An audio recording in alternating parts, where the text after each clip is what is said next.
नमस्कार दोस्तों, स्वागत है आपका हमारे चैनल आयुर्वेदिक लाइफ हब में।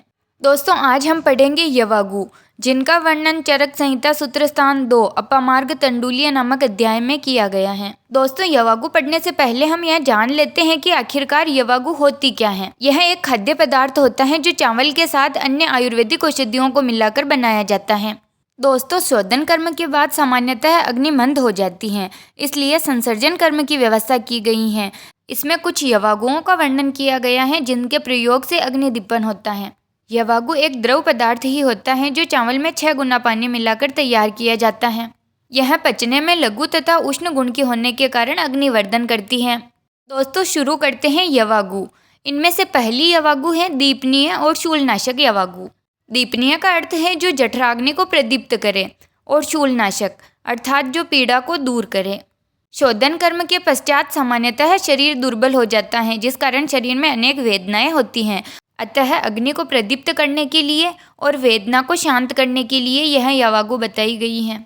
यह यवागु पिपली मूल, चव्य, चित्रक और नागर अर्थात सोंठ इनसे मिलकर बनती हैं। इन पांचों को मिलाकर पंचकोल भी कहा जाता है। एक कोल अर्थात 6 ग्राम। इन सब की बराबर मात्रा 6-6 ग्राम लेने के कारण इन्हें पंचकोल कहा जाता है। कोल का सामान्य अर्थ बेर की गुठली से भी लेते हैं।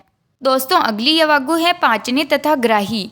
पाचनी का अर्थ है जो भोजन का पाचन करे, तथा ग्राही जो मल को बांधे रखे।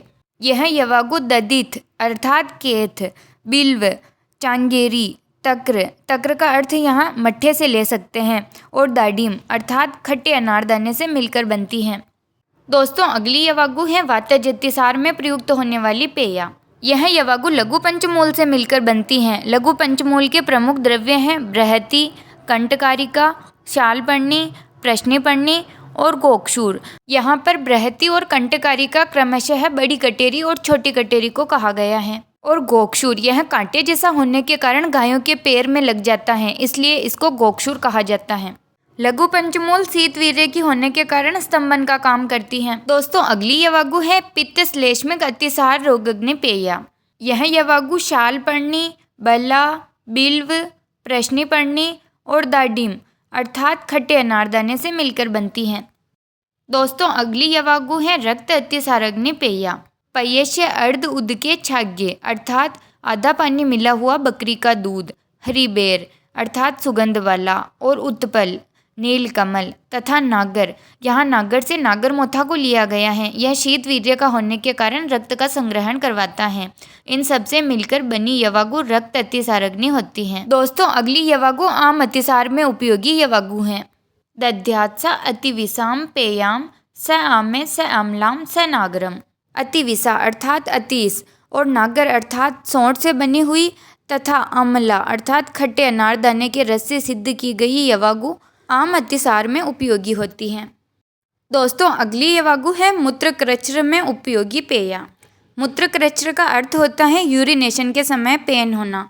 यह यवागु स्वदंश्रा अर्थात गोक्षूर और कंटकारी अर्थात छोटी कटेरी की मूल के क्वाथ से सिद्ध की जाती है, और इसे फाणित अर्थात राब के साथ मिलाकर दिया जाता है। दोस्तों, अगली यवागु है कृमिग्नि यवागु। कृमि का अर्थ होता है कीड़े। जो यवागु कृमियों को नष्ट करती है उसे कृमिग्नि यवागु कहा जाता है।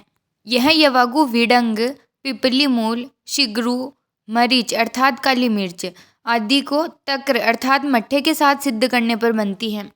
पिपासाग्नि यवागु। पिपासा का अर्थ होता है प्यास। यह यवागु प्यास को शांत करती है। यह मृद्विका अर्थात मुनक्का, सारीवा, लाजा अर्थात चावल की कील, पिपली, मधु अर्थात शहद, और नागर से यहाँ पर नागरमोथा लिया गया है, आदि से मिलकर बनती हैं। विषग्नि यवागु अर्थात जो विष के प्रभाव को दूर करे। यह यवागु सोमराजी अर्थात बाकुची के क्वाथ से मिलकर बनती हैं। अगली यवागु है काटचे रोग में प्रयोगार्थ यवागु। यह यवागु शरीर को मोटा करने का काम करती हैं, और वराह निरूह अर्थात सुअर के मांस रस से मिलकर बनती हैं। दोस्तों, आचार्यों ने यह बताया है कि सुअर के मांस रस के समान ऐसा कोई भी द्रव्य नहीं है जो शरीर को मोटा कर सके। मेदो रोग में प्रयोगार्थ यवागु। यह यवागु शरीर में कृशता लाने का काम करती हैं। गवेदु का नाम भ्रष्टा नाम कर्षणीया समाक्षिका। भुने हुए गवेदुक अर्थात मकई की शाख से बनी हुई यवागु को मधु के साथ देने पर यह शरीर को पतला करने का काम करती हैं। स्नेहनी यवागु, यह यवागु शरीर की रुक्षता को दूर करती है। सर्पिसमती बहुतिला स्नेहनी लवणान्विता, अर्थात तिल प्रधान चावल से बनी यवागु में घृत तथा नमक मिक्स करके देने पर यह स्नेहन करने वाली होती हैं। रुक्षणार्थ पेया, अर्थात शरीर का रुक्षण करने वाली पेया।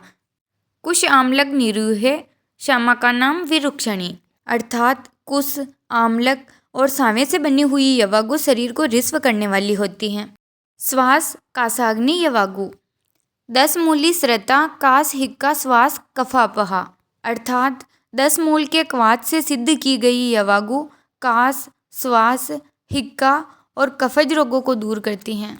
पक्वाशयगत शूल में प्रयोगार्थ पेया, यम के मदिरा सिद्धा पक्वाशय रुजापहा। यमक का अर्थ होता है 2 स्नेह का कॉम्बिनेशन। घृत तथा तेल से बनी हुई और मदिरा से सिद्ध की गई चावल की यवागु पक्वाशयगत पीड़ा को दूर करती हैं। रेचक, अर्थात विरेचन करवाने वाली यवागु, कॉन्स्टिपेशन जैसा उपद्रव होने पर इस यवागु का उपयोग करते हैं। शाकेर मांसे तिलेर मासे सिद्धा वर्चो निरश्यति, अर्थात शाक, मांस, तिल और मांस अर्थात उड़द से बनी हुई यवागु मल को बाहर निकालने का कार्य करती हैं। ग्राही यवागु, जम्बू आम्र अस्थि दधित अम्ल बिल्वे, अर्थात जम्बू और आम की गुठली तथा खट्टी केत और बिल्व से बनी यवागु मल को बांधने वाली होती हैं। दोस्तों अगली यवागु है भेदिनी यवागु। भेदन का अर्थ होता है जो बंधे हुए मल को तोड़ तोड़ कर बाहर निकाले। इससे पहले हमने रेचन यवागु पढ़ी थी जो केवल मल को बाहर निकालती हैं, मल का भेदन नहीं करती। क्षार अर्थात यौक्षार, चित्रक, हींग, अम्लवेतस आदि से बनी यवागु भेदन का काम करती हैं। वात अनुलोमनी यवागु, अभया अर्थात हरितकी और पिपली मूल तथा विश्व अर्थात सौंठ से बनी यवागु वात अनुलोमन का कार्य करती हैं। दोस्तों वात अनुलोमन से तात्पर्य है वात को शरीर से बाहर निकालना। घृत व्यापत नाशी यवागु, यह यवागु अत्यधिक घृतपान से होने वाले उपद्रवों को शांत करती हैं। घृत व्यापत नाशी यवागु तक्र से सिद्ध की जाती हैं क्योंकि तक्र में से स्नेह अंश निकाला हुआ होता है, इस कारण यह शरीर में जाकर घृत को एब्जॉर्ब कर लेती हैं। तेल व्यापत नाशी यवागु, अर्थात शरीर में तेल के कारण होने वाले उपद्रवों की शांति करने का काम करती हैं। यह यवागु तक्र और पिण्याक अर्थात तिल की खली से मिलकर बनाई जाती हैं। यहाँ तक्र और पिण्याक दोनों ही रुक्ष होने के कारण तेल को एब्जॉर्ब कर लेते हैं। दोस्तों अगली यवागु है विषम ज्वरग्नि यवागु, अर्थात विषम ज्वर का नाश करने वाली यवागु। गव्य मांस रसे स अम्ला, अर्थात गाय के मांस रस से और खट्टे अनारदाने से सिद्ध की गई यवागु विषम ज्वर नाशी होती हैं। कंठ यवागु, अर्थात कंठ रोगों में प्रयुक्त यवागु। यवानाम यम के पिपली आम्ल के श्रता, अर्थात जौ को तेल और घृत में भूनकर फिर पिपली तथा आम्लक अर्थात आंवले के कवात में सिद्ध की गई यवागु कंठगत रोगों को दूर करती हैं। शुक्र वह स्त्रोतस में शूल शमनार्थ यवागु। ताम्रचूड रसे सिद्धा, अर्थात मुर्गे के मांस रस से सिद्ध की गई यवागु शुक्र वह स्त्रोतस की पीड़ा को दूर करती हैं। वृश्य प्रयोगार्थ यवागु, अर्थात शरीर में वीर्य की वृद्धि करने वाली यवागु। सैमास विदला वृश्या घृत क्षीरोपशादिता, अर्थात घी और दूध से सिद्ध की गई उड़द के दाल से बनी यवागु वीर्यवर्धक होती हैं। दोस्तों अगली यवागु है मद रोग में प्रयोगार्थ यवागु। उपोदिका दधिभ्याम तो सिद्धा, अर्थात पोई की शाक और दही से बनी हुई यवागु मद रोग अर्थात नशे को दूर करती हैं। क्षुधानाशक यवागु, अर्थात भूख को शांत करने वाली यवागु। अपामार्ग क्षीर गोदा रसे श्रता, अर्थात दुग्ध और गोयरे के मांस रस से सिद्ध की गई तथा अपामार्ग के बीज की यवागु भूख का नाश करती हैं। दोस्तों अगर आपको हमारा वीडियो पसंद आया हो तो वीडियो को लाइक और चैनल को सब्सक्राइब करें ताकि ऐसे ही वीडियो हम आपके लिए लाते रहें। धन्यवाद।